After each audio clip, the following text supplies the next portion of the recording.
This summer, the old man told me I'm very loyal. I never knew what he meant by that, but I agreed instinctively.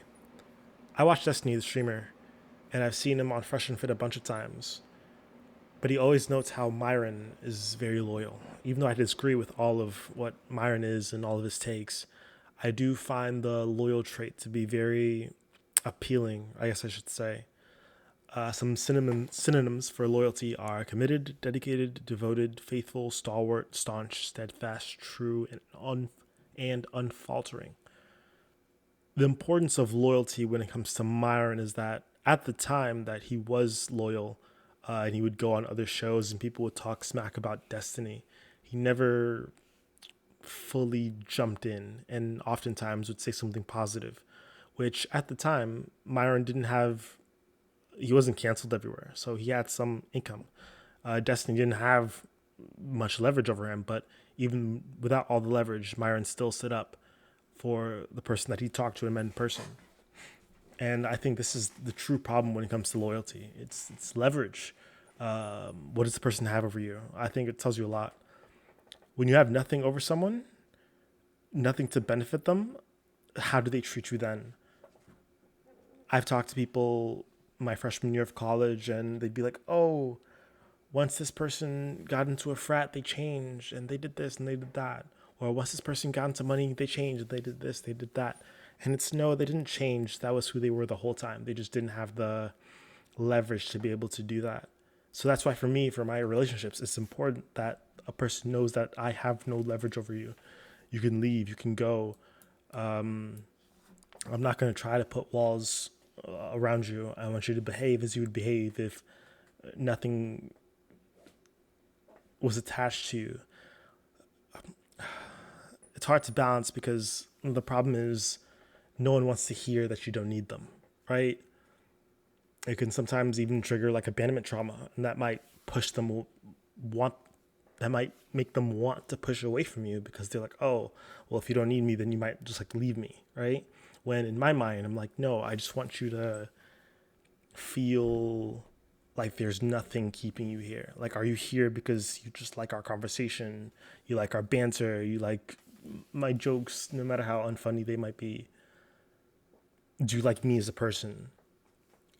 The balance of wanting to give someone everything and give them this like really good time and treat them amazing, but you don't want them to prioritize what they get from you over how they truly feel about you. You would want them to make a decision that would come naturally if none of the other factors weighed on them. Are you content with this? Because behind this wall, I'm willing to give you everything and show you everything because I want to. But I can't do that until I know that that allure isn't what's making you stay. I have to be confident that what's behind me, the potential, isn't what's keeping you held to me and you enjoy me for who I am, even if I had nothing. There's this song, I listened to it a lot over the summer. It's like, my lover's got no money, he's got his strong beliefs. My lover's got no power, he's got his strong beliefs. Want more and more. People just want more and more. And I listen to that song almost every day because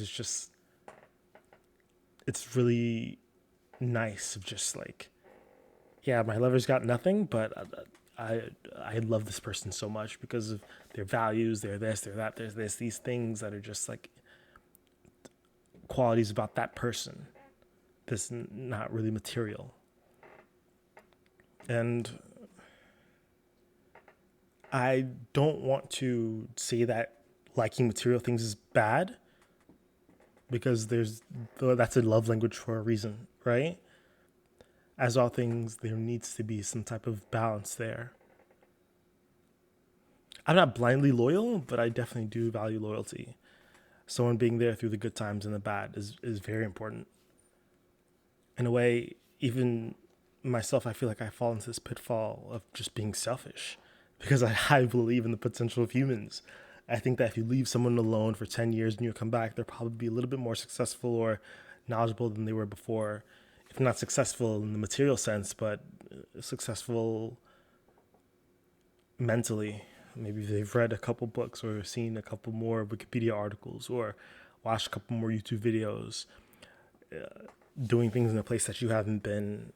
I find it crazy how YouTube and TikTok, there's just so many different sides of it. Like I can go to my cousin, I can go to my uncle, I can go to my auntie, and we're all on different sides of TikTok with different drama happening in each one. I'm like, oh no, the drama in this community that I'm watching is like the biggest thing in the world. And then I go talk to someone else and they're like, yeah, do you know this drama with this like it's mac and cheese drama? Like, okay, bro, like that's kind of lame, but like no, like obviously it's important because you are invested with these people. With that being said, with the potential of humans being said, that's why I think it's important that you do what you can for people, hang out with them, or just do whatever because you never know what type of value that person can be in the future.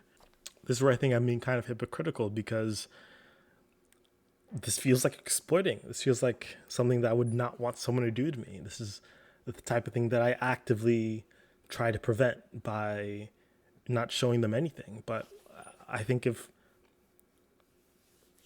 the thing is for me, I don't pick people based off of their value, but more in our chemistry. I've let go of very successful people just because the vibe just wasn't there. At the end of the day, if I really want a relationship, I have to be able to hang out with this person for, more than an hour without getting super pissed off and annoyed at them. I've just found it important that just don't write someone off because you never know what that person will become. You never know what you can learn from someone. Humans are just such powerful creatures with limitless potential that even if you never see the fruits of your labor, maybe you being kind to someone might, save their life or buy them some time. There's this Tyler Creator song where he's like, I guess I said hi, I guess I bought him some time. I think that's literally the words. And it's just one talk, one friendly gesture can make someone's day. I'm kind of getting off topic here, but I used to play volleyball when I was younger, and I used to play club. And there was this woman, and I felt really, I thought I was doing horrible. But then once we got off the court, there was this woman. She was like, "Oh, you're a really good middle. Like that was a really nice block you did." And like that just boosted my confidence. That even to this day, I still think about that. And that was like more than 3 years ago, bro. Like, that's insane. That's why I always try to give people like just decent compliments that I truly believe. Sometimes it kind of bites me in the foot because I'll give them it happened once. I gave the guy a compliment, and then he like started a conversation and wanted me to add his Instagram. And I was like, okay, like that's not what I signed up for, but whatever. And then I met up with him, and I'm like, I don't really vibe with this. It was just like a passing comment, but not to say that guy was like bad or like didn't deserve my time or whatever. But we just didn't have it's just the chemistry thing, you know?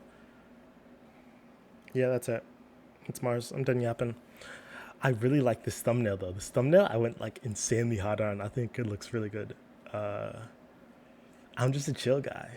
I'm gonna wait till it's 10 minutes though. What to do? How to farm? How to farm?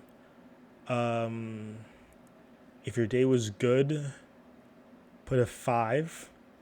If your day was bad, put a 6. No. If your day was good, put a 7. If your day was bad, put a 9. Cause 7, 8, 9. Okay, that's enough. I'm done. GG's. It's Mars. Stay safe. Don't die.